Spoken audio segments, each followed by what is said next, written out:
Buenos días a todos y bienvenidos a los meses temáticos que organiza el Colegio Oficial de Aparejadores y Arquitectos Técnicos de Madrid. Durante 11 meses vamos a intentar abordar temas de actualidad y de interés que enfocaremos de una forma técnica, pero vamos a intentar que sean accesibles para todos los públicos. En esta primera jornada vamos a hablar del radón, del gas radón, que es un riesgo invisible al que vamos a intentar poner soluciones reales. ¿Vale? Como presentación de nuestro protagonista del gas radón, vamos a decir que es un gas noble que está en la tabla periódica, en esa tabla periódica que hemos estudiado todos en el instituto, en la columna de la derecha, la parte de abajo. ¿Vale? Su símbolo es el Rn y el número atómico es el 86. Es un gas radioactivo, natural, incoloro, inodoro e insípido y es soluble. Es un gas que proviene de la desintegración del radio y a su vez del uranio. Está presente en las zonas graníticas por su capacidad geológica y en los terrenos permeables por su capacidad de movimiento a través de las capas.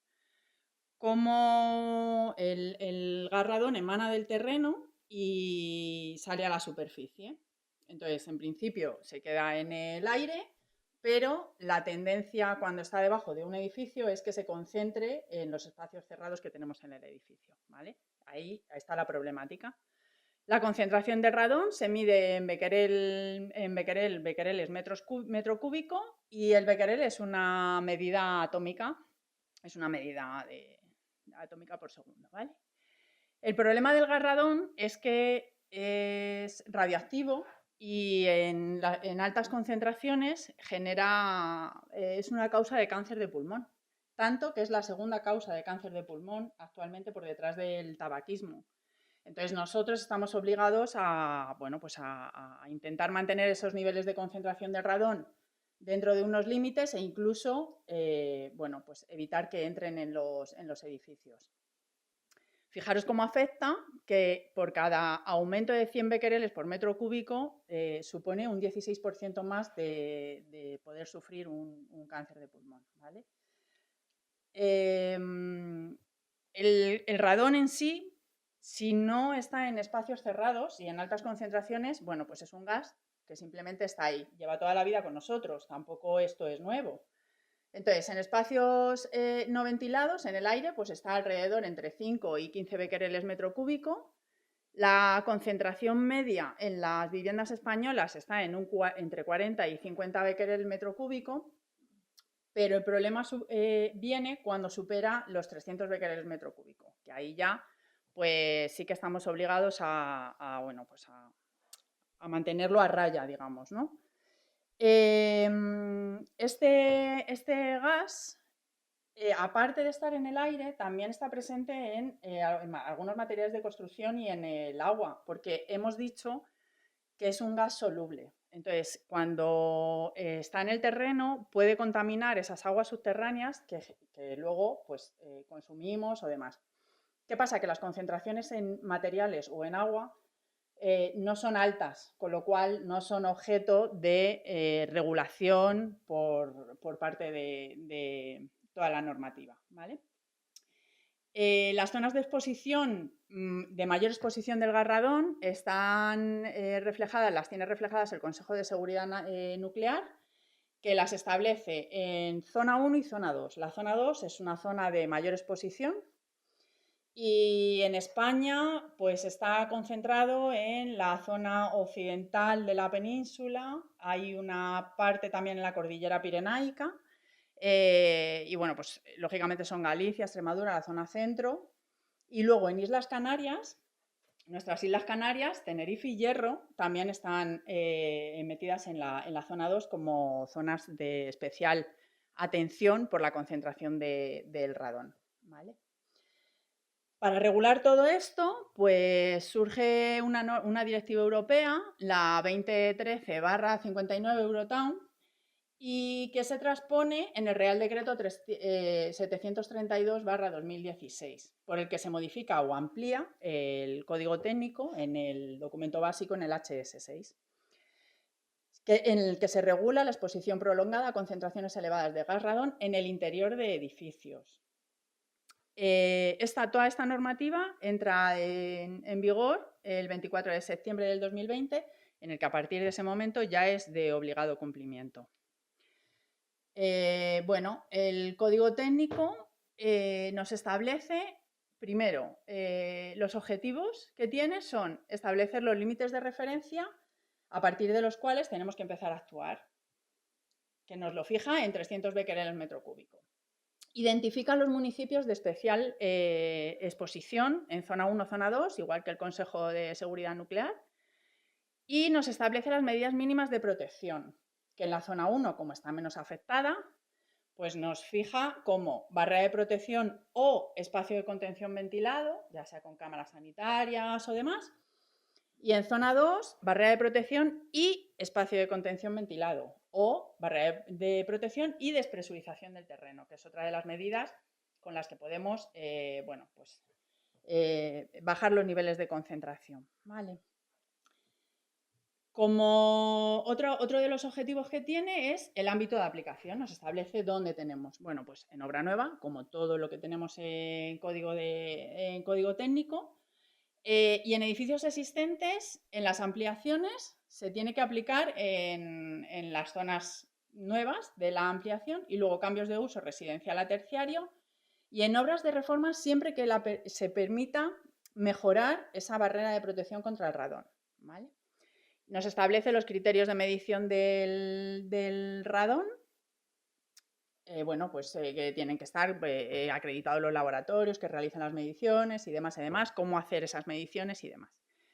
Eso, ahora bajamos un escalón y dices, vale, el código técnico aplica a todos los edificios, pero nos centramos en los espacios, en los centros de trabajo, que también son espacios en los que los usos son usos prolongados y pasamos mucho tiempo en el centro de trabajo, ¿no? Entonces, en los centros de trabajo, bueno, pues la Ley de Prevención de Riesgos Laborales se supone que nos protege y demás, y luego tenemos el Real Decreto 1029 del 20 de diciembre, Reglamento sobre Protección de Salud contra los riesgos derivados de la exposición a radiaciones ionizantes, y el Real Decreto 1217 del 24, que también establece sobre instalaciones nucleares y radiactivas, porque claro, es que el gas es radiactivo. O sea, al final, todo esto, aparte de nuestra ley de prevención de riesgos laborales, pues tenemos que meternos en temas nucleares, ¿no? Luego, el Consejo de Seguridad Nuclear ha publicado este año la nueva instrucción, la IS 47, en la que, bueno, pues aprueba ya el listado de las zonas 1 y 2 de mayor o menor exposición al radón. ¿Vale? Hasta aquí la parte obligatoria, digamos, ¿no? Código técnico y, bueno, pues los centros de trabajo y demás. Pero tenemos que prestar especial atención a determinados edificios, o como pueden ser los centros escolares o centros de especial protección. ¿Por qué? Pues porque los colegios de la Sierra de Madrid son centros escolares que a lo mejor están en edificios existentes, edificios antiguos, que están rehabilitados, y los niños y niñas normalmente están estudiando en las plantas bajas. Esos edificios, si no hay una reforma, si no hay una ampliación, podrían entrar como centros de trabajo, y decimos, bueno, pues la normativa de centro de trabajo lo puede regular. Pero es que si no se regula el centro de trabajo, esos niños están expuestos al gas radón y no tienen unas mediciones y no tienen unas barreras contra el gas radón. Entonces, de forma voluntaria, digamos, deberíamos promover este tipo de actuaciones, ya digo, centros escolares, porque se me ocurren los centros escolares de la Sierra de Madrid, pues no sé, un colegio del Escorial o del Boalo, ¿no? Son centros chiquititos que están en edificios existentes que no tienen ningún tipo de protección. A ver, el tema es que esto existía antes, pero la tendencia ahora es hacer los edificios cada vez más estancos. Y claro, las actuaciones no son conjuntas, porque hacemos los edificios cada vez más estancos, pero no hacemos una regulación de las ventilaciones, de las renovaciones de aire y demás. Entonces, claro, si no hacemos una actuación conjunta, pues esas concentraciones, esa estanqueidad del edificio nos perjudica, por ejemplo, en esta parte. Otra medida voluntaria, pues sería quizá meter unas mediciones de radón en las ITES o en los IEEs, nosotros como técnicos, como arquitectos técnicos, y también por parte de los organismos municipales. Porque, bueno, pues en esas ITEs se analiza el estado de conservación del edificio. Incluso, bueno, si nos metemos en el IEE, pues ya metemos ahorro energético, metemos accesibilidad, pero claro, la concentración de radón, el código técnico no lo exige, pero en estas inspecciones no lo estamos incluyendo. El Ayuntamiento de Alcalá de Henares creo que ya sí que lo pide. Si superamos esos niveles de concentración, pues claro, tendríamos una orden de ejecución, ya no sería voluntario, ya teníamos obligación, ¿no? Igual que nos obligan con la orden de ejecución a subsanar pues esos fallos de conservación que tenemos en los edificios, a lo mejor en la ITE, ¿no? Por otra parte, tenemos subvenciones y ayudas que nosotros desde la Oficina de Rehabilitación sabemos que todos los fondos europeos, los Next Generation, el Plan Rehabilita del Ayuntamiento, el Plan Estatal de la Vivienda, que próximamente va a salir, ya hacen referencia a las mediciones de radón. O sea, ya se cubre parte de esas actuaciones, se subvenciona o se ayuda de alguna manera económicamente a las comunidades bueno, a protegerse un poco del radón, con lo cual, bueno, pues es otra manera de promover de forma voluntaria o de ofrecer a los usuarios esas protecciones, ¿vale? Insisto que de alguna manera, porque el radón se está quedando como ahí estancado, es una cosa que tenemos que cumplir, pero que no terminamos de ver y, bueno, pues al final afecta a la salud de los usuarios.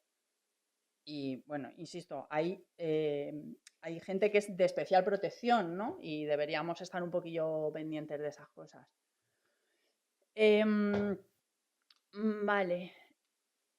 A ver, las características del edificio, cómo actúa el radón o cómo penetra el radón en los edificios. Hemos dicho que emana de los terrenos y, bueno, si se queda en el aire pues no hay ningún problema. El problema viene cuando entra dentro del edificio y se queda en altas concentraciones en espacios cerrados. ¿Cómo entra? Pues entra a través de la envolvente del edificio en contacto con el terreno.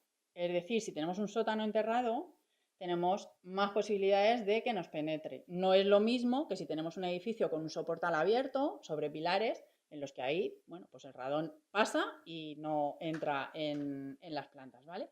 Entonces tendríamos que prestar especial atención a la envolvente. Si esa envolvente o ese forjado que tenemos directo con el terreno presenta fisuras o porque, claro, en rehabilitación nos encontramos muchas veces pues que esas plantas bajas, esos forjados, presentan fisuras. Entonces, bueno, pues por ahí también puede entrar más fácilmente el radón.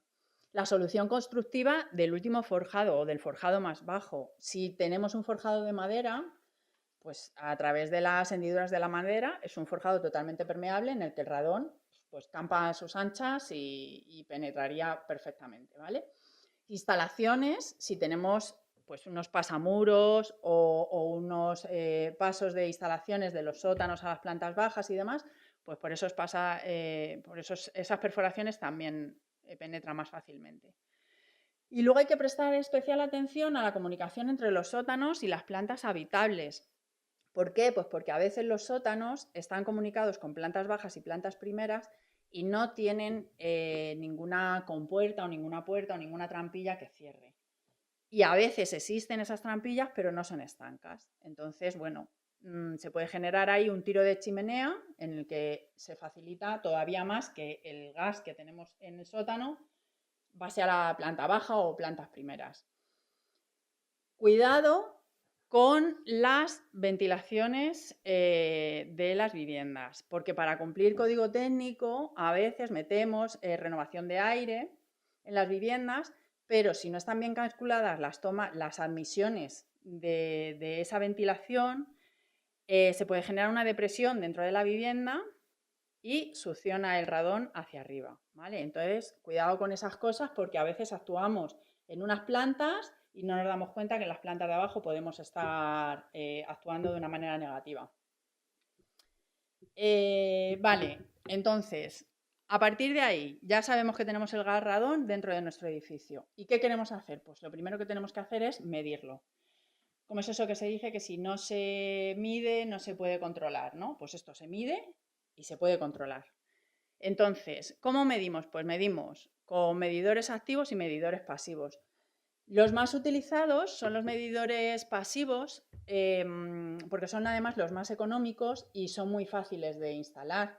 O sea, estamos hablando de que a lo mejor un autotest puede estar entre 100 y 150 euros para una vivienda. El laboratorio te manda 2 o 3 dispositivos, tú los pones en tu casa y lo ideal sería que se midiera durante un año, pero si no se puede hacer durante un año, al menos 3 meses. Y en época de invierno, porque las renovaciones de aire son menores y siempre nos vamos a ir pues, al caso más desfavorable. Luego están también los medidores activos, que esos te dan como mediciones puntuales y se utilizan más pues, para lecturas más inmediatas o, bueno, después de una actuación a lo mejor, pues ver cuál es el resultado de esa actuación que hemos hecho, ¿vale? Esos son un poquito menos económicos y menos utilizados. Y ya, vale, hemos medido y entonces ahora nos vamos a las medidas de protección. Las medidas de protección que nos marca el código técnico son las barreras de protección para evitar que el gas entre en el edificio y luego las cámaras ventiladas y la despresurización de terreno. Las cámaras ventiladas pues pueden ser o bien en sótanos, plantas bajas, un forjado sanitario, alguna cosa así, o incluso si tenemos muros enterrados, pues hacer alguna cámara de ventilación vertical que nos permita eliminar esa concentración de radón que nos está entrando. Y bueno, luego, pues lógicamente si nos encontramos un edificio con fisuras, con grietas o demás, pues habrá que sellarlo y fijar un poco la estanqueidad que hemos dicho antes de las trampillas y puertas para evitar que se generen esos tiros de chimenea hacia las plantas superiores. Porque el radón al final se queda en las plantas bajas, sótanos, primeras, como mucho, ¿vale? Entonces, bueno, pues hay que intentar evitar que suba. ¿Qué pasa? Pues que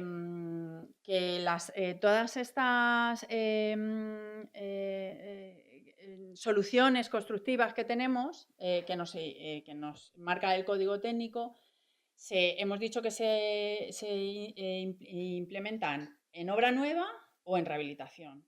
La mayor problemática viene en la rehabilitación, porque en obra nueva el proyectista directamente las define en su proyecto y como todo, pues como en todas las obras, pues es más fácil de ejecutar. El problema viene cuando nos encontramos en un edificio al que nos tenemos que adaptar y tenemos que, bueno, pues ver cuáles son las soluciones que podríamos aplicar. Hay unas guías de rehabilitación frente al radón que, bueno, todas tienen las soluciones constructivas y, bueno, categorizadas de una manera o de otra, pero todas presentan las mismas soluciones constructivas y en algunas de ellas, pues el proceso de ejecución, casos prácticos, incluso valoraciones económicas. Las 3 guías fundamentales son la que publica el Instituto de Ciencias de Construcción de Eduardo Torroja, bajo la supervisión del MIDMA, y luego la Xunta de Galicia tiene otra guía de rehabilitación contra el radón y la Junta de Extremadura, lógicamente, también, aunque solamente sea por ser las partes más afectadas o las comunidades más afectadas, ¿vale? Entonces, bueno, pues estas medidas de protección, ya digo que lo difícil o lo más complicado es aplicarlas en obras de rehabilitación y bueno, pues para eso nos acompañan nuestros especialistas que son los que están al pie del cañón en las obras y en la calle, y bueno, porque el papel lo aguanta todo, pero luego hay que ponerlo en marcha y, bueno, y hacer esas soluciones reales que estamos intentando buscar desde esta jornada. Así que vamos a dar paso a nuestros técnicos especialistas invitados. Pues nada, después de la presentación de nuestro protagonista, el Garradón, ya tenemos aquí acompañándonos a nuestros técnicos especialistas, que son Carlos Martínez Real, responsable de formación y transferencia del conocimiento en Sodeca, Roberto Velasco Jiménez, de BMI Expert Residencial, Lidia Peinado Santiago, Specification Executive en Danosa, y María del Carmen Bladé, directora de marketing en Soudal. Ellos nos van a aportar un poco de luz y bueno, la parte práctica y real en las obras de todas estas soluciones constructivas que nos exige el código técnico. Bueno, pues ahora yo como trabajador o trabajadora, yo creo que mi empresa a mí me protege y me, bueno, pues, aplica todos los mecanismos que tenemos de defensa para los espacios de trabajo, centros de trabajo y demás. Pero me gustaría saber, porque el Centro de Seguridad Nacional de Seguridad Nuclear ha sacado la instrucción, la IS 47. No sé si me gustaría si alguno de vosotros me puede explicar un poco cómo funciona esta instrucción y qué es lo que regula. Pues buenos días y muchas gracias por poder estar aquí con vosotros. Creo que la IS 47 que comentas es un paso bastante relevante en lo que se refiere a la protección radiológica laboral, porque esta publicación que hace el Consejo de Seguridad Nuclear, que se publica en el BOE el 1 de mayo, lo que nos dice es que marca unos términos municipales donde se tiene que dar una prioridad para hacer unas mediciones y unos estudios y cómo se tienen que realizar estas mediciones, ¿vale? ¿Por qué? Porque al final es un sitio donde pasamos mucho tiempo de nuestras vidas, donde la afección que podemos tener las personas es muy alta, ¿vale? Entonces, el Consejo de Seguridad Nacional nos marca unos mapas con los municipios afectados, ¿vale? Este mapa lo realiza haciendo mediciones reales y consultando mapas de permeabilidad de los suelos, y en función de esos municipios las empresas estarán obligadas a realizar esas mediciones y en función de los resultados obtenidos pues tendrán que intervenir o no tendrán que intervenir, ¿vale? Entonces, esta instrucción también nos dice cómo tenemos que realizar esas mediciones, ¿vale? Pues, por ejemplo, se tienen que medir zonas donde se pasen más de 50 horas laborales anuales. Pues gran parte de las oficinas pasamos más tiempo, excepto zonas de paso o zonas de estancia puntuales, se medirán. ¿Cómo se tienen que hacer esas mediciones? Pues tienen que ser durante 3 meses de manera ininterrumpida en el periodo invernal, desde el 1 de octubre hasta el 31 de mayo, o bien de forma anual, quitando el periodo vacacional y en periodos trimestrales. Y también nos dice la cantidad de medidores que tenemos que poner para asegurarnos de que la medición pues, sea correcta. En función de los metros cuadrados, de la superficie y demás. Especifica, pues en sótanos se tiene que poner un medidor en cada estancia. Luego en superficies abiertas, pues hasta 1000 metros se pondrá un medidor cada 200 metros. En superficies de 5000 metros, un medidor cada 400 y así un poco. Vale. Y bueno, y al final eso pues, va a hacer que en función de los resultados obtenidos por las empresas, pues se tengan que hacer actuaciones o no se tengan que hacer actuaciones. Vale, bueno, pues entonces ya en esa parte, digamos que en nuestro centro de trabajo estamos cubiertos porque efectivamente es que en los centros de trabajo pasamos muchísimas horas del día, igual más de las que nos gustaría, pero bueno, pero efectivamente en esa parte ya estaríamos cubiertos. Pero claro, yo ahora como ciudadana, que soy propietaria de una casa en la Sierra de Madrid, pues resulta que con todas estas cosas que yo estoy oyendo, me estoy empezando a preocupar. Entonces, ¿cómo puedo saber si mi casa está en un municipio de zona de especial emisión de radón? No sé si alguno de vosotros me podríais decir cómo el código técnico pues establece esos municipios o esa zona 1, zona 2.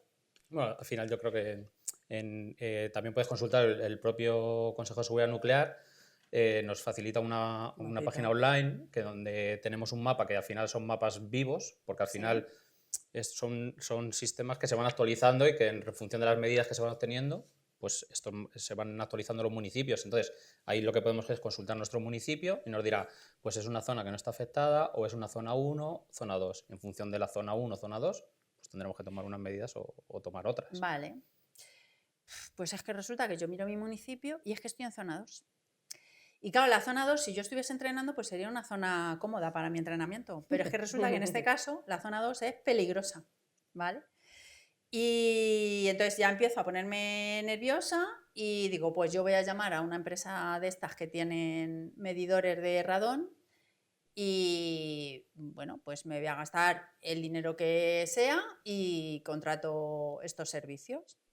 Vale, me mandan los medidores de radón, yo los coloco durante 3 meses en mi sótano de mi casa, en mi planta baja, y resulta que cuando me mandan el informe, pues es que vivo encima de una bomba de relojería.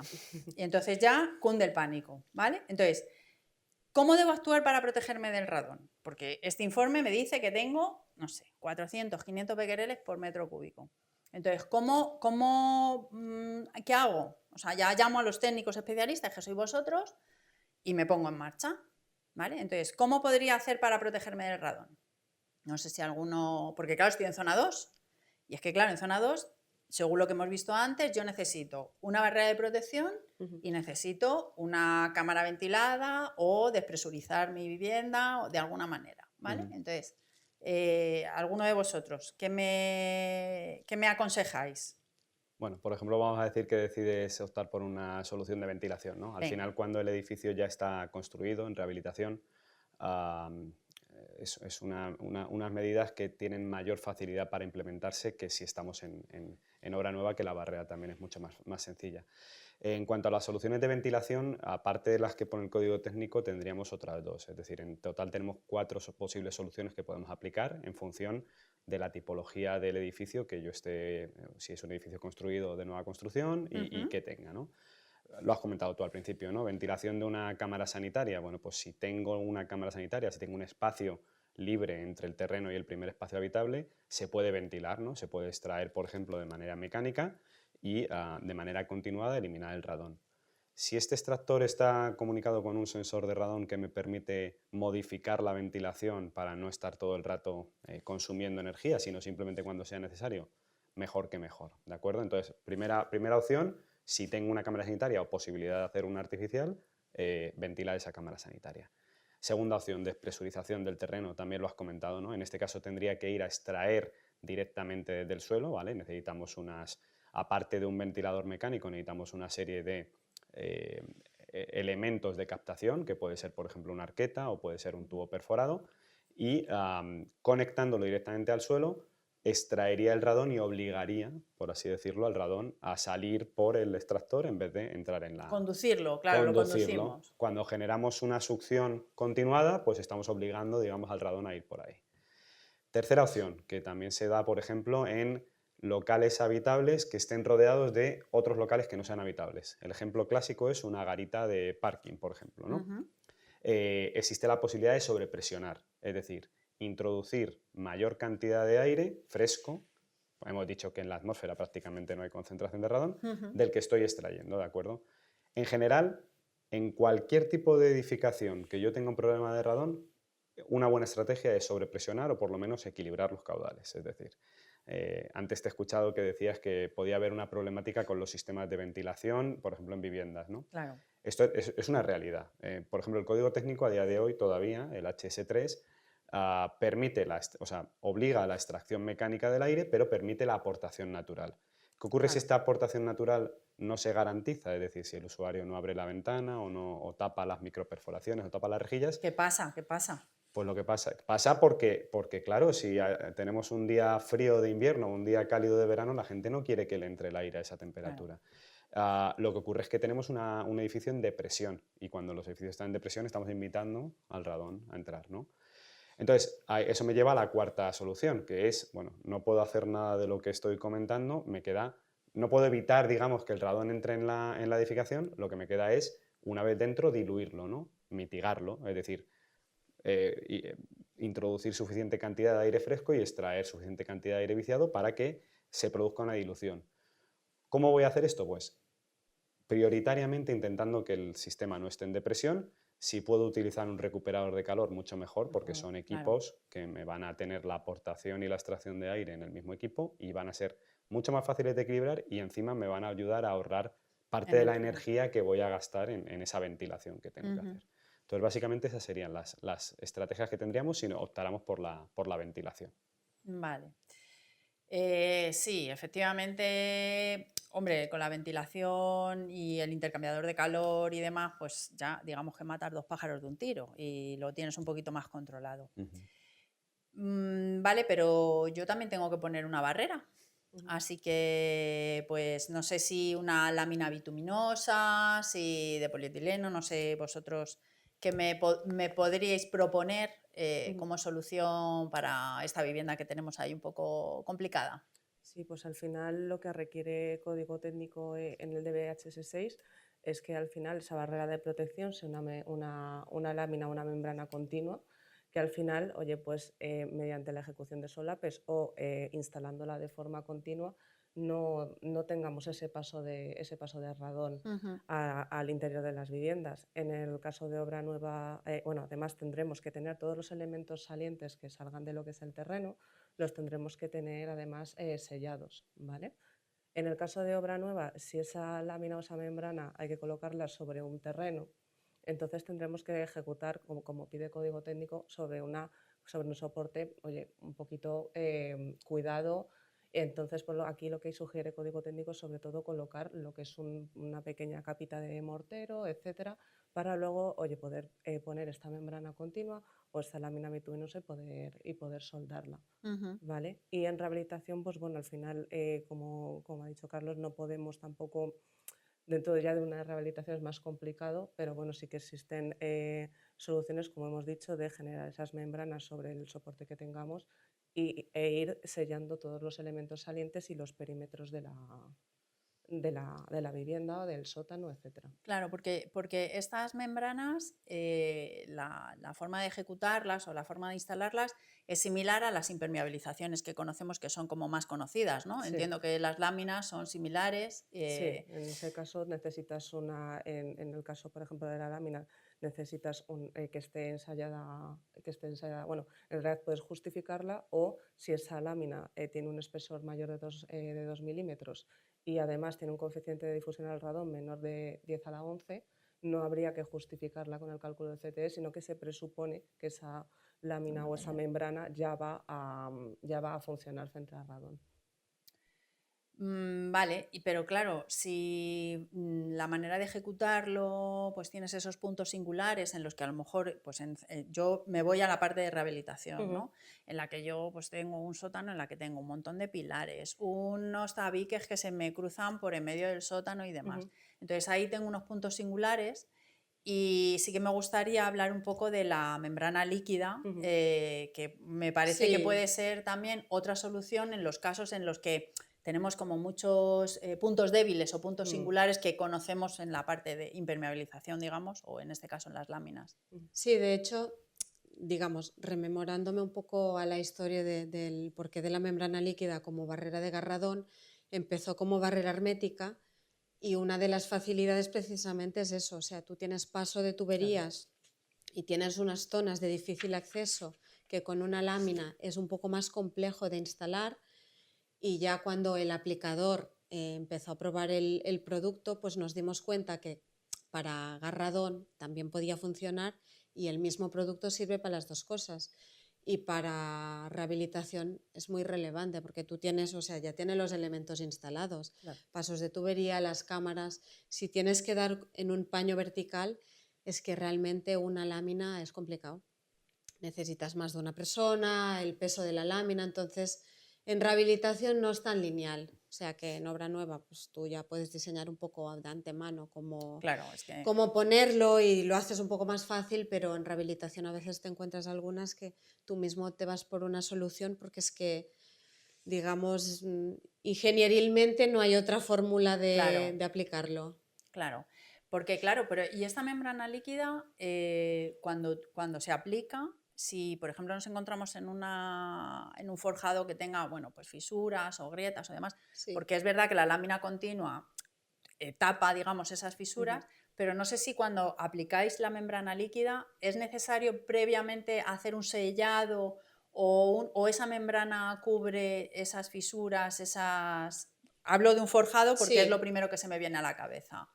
hay dos alternativas, es decir, hay una membrana que se aplica con máquina airless, entonces si tú tienes unas grietas o Bueno, digamos unos puntos un poco más igual gruesos, teníamos que actuar antes sobre las lo que puedes grietas, ¿no? Y hacer luego ya... es aplicar otra membrana que, para tapar como esas capas, pero si Ujú, no lo que puedes hacer pues le das otra capa encima, o sea, tú le puedes dar tantas capas como quieras para tapar esas partes críticas, digámoslo así. complicadas. Sí, esa Vale. es la facilidad, porque al final, por ejemplo, incluso cambia de color. Tú la aplicas y es de color azul y después cuando está curada se vuelve negra. Entonces es muy fácil de identificar en las zonas que tú veas, mira, aquí no me ha dado como la cobertura adecuada o necesito darle otra mano. Le das otra capa y sin problemas. Vale. Y todas estas soluciones me imagino que tienen bueno, pues un mantenimiento, quizá en ventilación pues tenemos un mantenimiento pues, de filtros, de no sé, cuéntanos un poco el mantenimiento que tiene. Si... Va a depender nuevamente de la solución de ventilación que elijamos. Por poner el caso un poco más extremo, por ejemplo, si hubiéramos instalado un recuperador de calor ¿Sí? para mejorar la ventilación de los locales habitables, evidentemente el cambio de filtros mecánico hay que hacerlo de manera regular. Las máquinas modernas ya vienen con un aviso de filtros sucios para poder cambiarlo. Tenemos que pensar que si el filtro lo estamos cambiando es porque está reteniendo gran cantidad de partículas que vienen del exterior y por lo tanto nos están protegiendo también. Una cosa que no he dicho antes, pero me parece relevante, es que el radón y los descendientes del radón se suelen asociar de una manera muy fácil con las partículas de suspensión, como pasa por ejemplo con los virus, las bacterias. Es decir, tener un aire filtrado también ayuda a reducir la peligrosidad del radón. Entonces, este cambio de filtros es casi obligatorio para que todo funcione bien. A nivel mecánico, tenemos que hacer el mantenimiento que tiene cualquier tipo de máquina mecánica. Quiero decir, pues que la instalación esté en un sitio que esté protegido, que las conexiones eléctricas tengan la protección que requieren, ya sean en el exterior o en el interior, pero no debería haber mucha más mantenimiento. El caso de los filtros quizá es lo más singular. Ujú. Ujú. Y en el tema de láminas, la durabilidad. eh, En ese caso, lo que son las láminas bituminosas, en este caso, las barreras de protección de lámina, en este caso, las láminas de por sí ya tienen una durabilidad bastante alta y donde se están colocando al final son zonas en las que la temperatura es constante porque al final la tenemos en contacto con el terreno, etcétera. Entonces la duración de la lámina puede incluso asimilarse a lo que es la vida útil del edificio, que al final es lo que pide también código técnico. ujú. Vale, y me imagino que la membrana líquida Igual, similar, igual, o ¿no? Sí, sea, estamos hablando que al final queda como una pintura y claro, siempre no la tienes a cara vista, es claro, decir, tú está aplicas algo protegida. encima, entonces Claro, no es como si lo pusieras al exterior, que tiene como un mayor desgaste, no, como está tapada, si está bien aplicada toda la vida útil del edificio. vale. Y vosotros hacéis un seguimiento de las actuaciones, quiero decir, a posteriori, pues en este caso mediciones de radón, después de haber aplicado vuestras soluciones, no sé si hacéis un seguimiento de posterior o Bueno, soléis nosotros hacer. lo que hacemos es, como comentabas, primero es estudiar un poco el caso, que cuando preguntabas, oye, ¿cómo se ejecutan estas láminas? ¿Se ejecutan Claro, igual que la impermeabilización? No, es sobre todo estudiar un poco cada caso de obra, decir, oye, ¿qué tipo de soporte? Si tenemos un forjado de hormigón, uno de madera, porque al final tenemos láminas que se aplican con soplete de llama de fuego, claro. otras que son Claro. autoadhesivas por si es de madera, otras que pueden ir flotantes. Al final, una de las ventajas de las láminas que como las puedes colocar adheridas o flotantes, pues tampoco dependes tanto del soporte, de una reacción química. Al final, la lámina creas una membrana continua y no es imprescindible que vaya adherida, con lo cual dependes menos del soporte. Entonces, en función del soporte puedes elegir un tipo de lámina, otro tipo de lámina. Luego, nosotros lo que hacemos es, una vez que ya tenemos definido el sistema en función del requerimiento de cada obra, dar un acompañamiento en obra. Nosotros somos fabricantes, no somos aplicadores. La aplicación es siempre a través de instaladores que pueden ser homologados, y nosotros lo que hacemos es darle un acompañamiento en obra para ver que los puntos singulares, los arrimes contra los pilares, pasos de instalaciones, arquetas, encuentros con los de arranque de escaleras, todo eso, pues oye, ver que lo estamos ejecutando según nos marca el código técnico, según nos marca el DIT del Las sistema. prescripciones vuestras. Las prescripciones, pues para luego poder estar seguros de que se ejecuta correctamente. Claro, es que esa es otra de las dudas que me asalta, ¿no? El pensar, porque ¿cómo se ejecutan? Saber si teníais mano de obra propia o contratas de confianza con las que soléis trabajar y demás, porque quizá en el caso de ventilación, una vez que está analizado y hecho el estudio, digamos, pues bueno, ya es llegar a instalar, ¿no? Pero bueno, quiero decir, pero que ahí vosotros sí que a lo mejor tenéis vuestros instaladores o tal, pero en el caso de las membranas, pues muchas veces es la gente de obra la que lo ejecuta. Entonces, también preguntaros si hacéis algún tipo de formación a los operarios o incluso a los técnicos como yo, de arquitecto técnico, que bueno, que yo soy dirección de ejecución de una obra y aunque no soy la mano ejecutora, pero sí que tengo que saber cómo hay que hacerlo, ¿no? Y poder controlarlo y sobre todo productos nuevos que salen. No sé si tenéis también formación aparte de a la gente que lo ejecuta como tal. Bueno, nosotros en el caso de las membranas, normalmente el instalador de la membrana de radón suele ser el instalador de la impermeabilización, suele ser la misma Que matamos dos subcontrata. pájaros de un tiro ya y hacemos de todo un poco. Eso es. Entonces, nosotros, por ejemplo, sí que tenemos una academy donde pues, los instaladores o técnicos de obra o direcciones facultativas realizamos cursos mensuales de los sistemas, donde se puede decir, oye, pues cuando tenemos el curso de Garradón, se puede asistir, son cursos gratuitos para, oye, conocer los sistemas, cómo se ejecutan en obra, cómo se resuelven los puntos singulares, todo ese servicio. Claro, porque es que yo digo, oye, yo a mis clientes, pues si de repente me llama un cliente y se encuentran en un caso, ¿no? Como este que hemos dicho, pues también me gusta el poder asesorarle un poco de la mano vuestra, ¿no? De los profesionales. Yo no sé si tenéis algún caso de éxito que queráis comentarnos en alguna de las aplicaciones del Garradón, si en rehabilitación sobre todo, bueno, porque en obra nueva ya digo que es como un poco más fácil, ¿no? Porque en obra nueva se hace todo desde el principio y se hace pensando en todos los puntos, pero claro, la rehabilitación es más complicada. No sé si tenéis algún caso de éxito que queráis comentar alguno.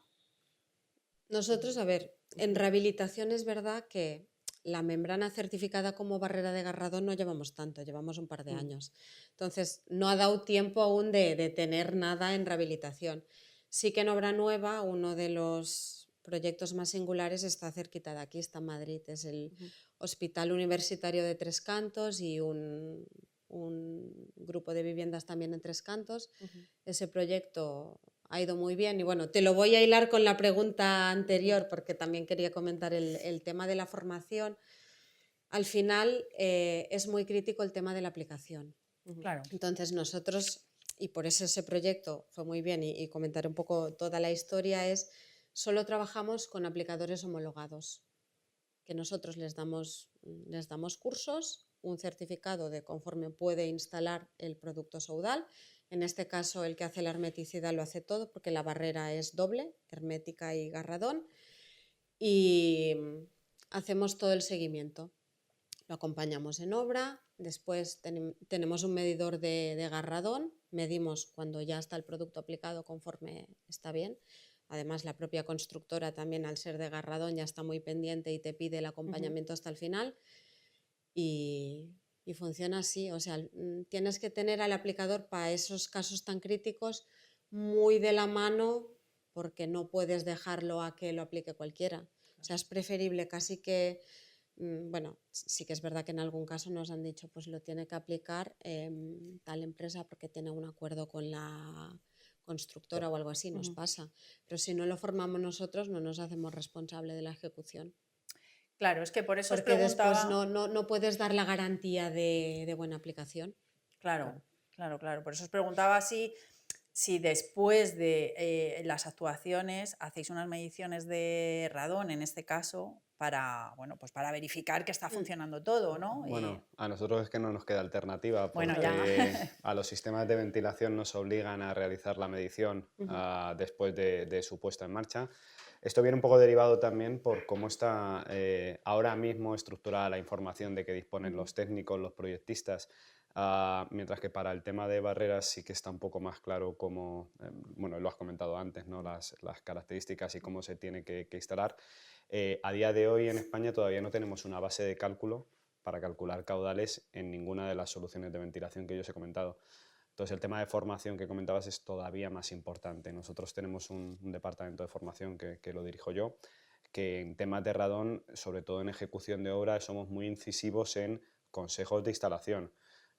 Como no tenemos una base de cálculo clara, no podemos guiarnos de ninguna norma, de ninguna estándar, pero lo que sí podemos hacer es hablar de nuestra experiencia. Oye, el radón pesa más que el aire, quizá tiene más sentido colocar las aberturas aquí que allá, los ratios de ventilación, cómo instalar los conductos, bueno, una serie de cosas que pueden ayudar ante esa falta todavía de clarividencia en la Claro. normativa.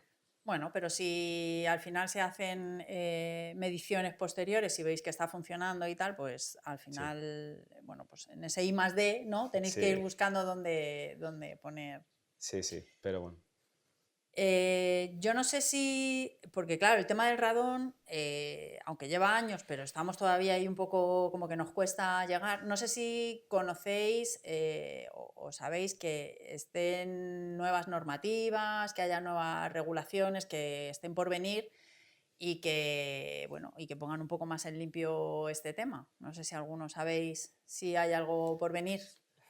Yo tengo que decir que a día de hoy lo que puedo hablar es de decepción.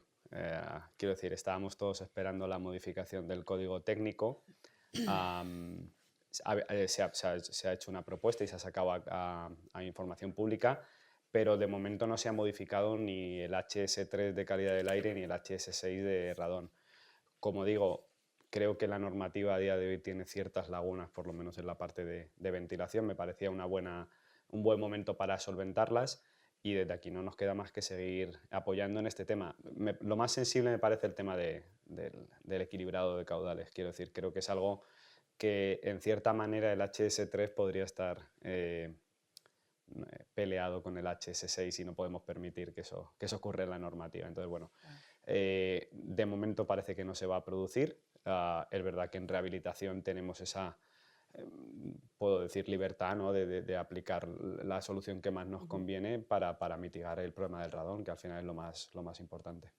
Yo creo que, o sea, primero tenemos que ser capaces de aterrizar lo que tenemos a la realidad, porque a día de hoy yo creo que hablando con jefes de obra, cuando arrancan un proyecto, o sea, el radón todavía es como muy desconocido, no está muy Sí. mentalizado, no está muy metido de, oye, esto que me viene aquí, ¿qué es? ¿Dónde va? ¿En qué parte la pongo? ¿Lo puedo poner encima de la losa? Y ¿Por quieres debajo? reducir la lámina ¿Cómo hago los encuentros? Entonces es un poco como que nos está pillando todavía un poco descolocados. Entonces yo creo que primero tenemos que aterrizar lo que tenemos sobre la mesa, que lo tengamos todos claros en Total, obra. Claro. Hombre, es interesante el saber si están, pues un poco, si están funcionando las cosas, pues para luego poder seguir avanzando, ¿no? En este tema. Y si es verdad que se está yendo muy, muy despacio. Bueno, pues yo no sé si queréis comentar alguna cosa más de lo vuestro. Yo desde aquí, pues sí que pido un poco, pues eso, pues la colaboración por parte de los organismos municipales, de los técnicos, de poner un poco de especial atención bueno, pues en esta problemática que tenemos, que, bueno, lo he comentado antes, siempre ha estado, pero el tema es que cada vez las viviendas son más estancas o intentamos que sean más estancas. Pero como no se hace una actuación conjunta o un análisis conjunto, pues nos fallan ciertas cosas. Quiero decir, Ahora con los fondos, con los Next Generation, la gente está cambiando sus ventanas, muy bien, la ventana es súper estanca, pero luego tenemos unas carencias en aislamientos térmicos, que tenemos unos puentes térmicos, no actuamos en la renovación de la ventilación y demás. Entonces, bueno, pues al final digamos que arreglamos una cosa, pero la otra la dejamos un poco descompensada, ¿no? Entonces, bueno, promover un poco pues que esas actuaciones sean conjuntas, que bueno, pues haya un aparejador, un arquitecto técnico que analice Supervise. todo y luego, bueno, pues ya actúe en diferentes partes, ¿no? Por despedirnos, pues daros las gracias a todos por venir, por aportarnos un poco esa parte práctica, ¿no? O de contacto en obra y casos reales de lo que se está lo que está pasando en las obras. Y desde aquí, desde el colegio, pues no queremos despedirnos sin deciros que hay que prestar atención al garradón. Primero, porque es radioactivo y es muy peligroso y no se ve, no se huele. Tenemos el COVID no tan lejos y sabemos y hemos experimentado lo que pasa con las cosas que no son tangibles y que no sabemos que están. Entonces, bueno, no podemos olvidarnos de ello. Mencionar también que hacer una medición en una vivienda es fácil y económico. Un autotest puede costar entre 100 y 150 euros en función, bueno, ahí están.